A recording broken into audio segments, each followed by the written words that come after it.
Don't be a slave to sex.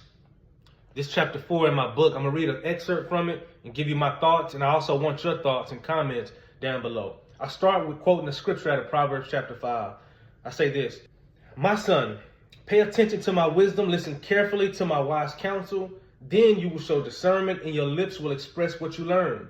For the lips of an immoral woman are as sweet as honey, and her mouth is smoother than oil. But in the end, she is as bitter as poison, as dangerous as a double-edged sword."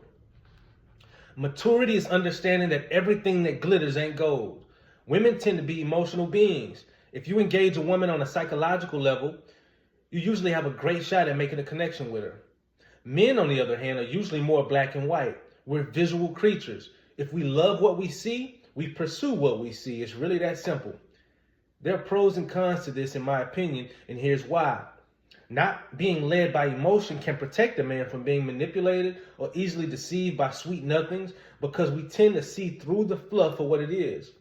On the flip side, because we're so intrigued by the physical appearance of things, a 100-pound woman can make the strongest man on earth fall to his knees in defeat if she looks good enough to him.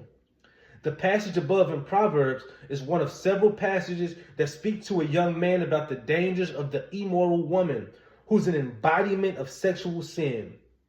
The writer says that her lips are sweet like honey and her mouth is smoother than oil.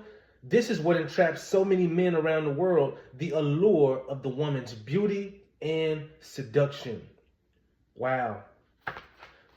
First, I want to know, do you guys agree with me that men are typically more visual than women, right? Again, I think if go back to high school, you always seen, not always, but you typically, it wasn't uncommon to see a not so attractive guy with the cutest girl in school. And usually it's because this guy was extremely funny. Everybody liked him. Maybe he made the girl laugh and just feel, loved. And the girl said, you know what? I know he doesn't fit what I would look for physically, but I can look past that because I like what he does for me mentally.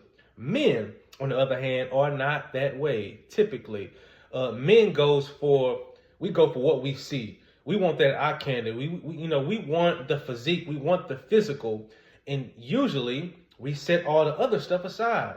Yes, she might be, might have an anger problem. Yes, her education level might not be, up to par. Yes, she might, not be the most ladylike type woman out there, but she looks good. I wrote a blog post yesterday on my website, newrainmusic.com, and in the title of the blog, it was this: why do so many men procreate with women they hate? Why do so many men procreate with women they hate?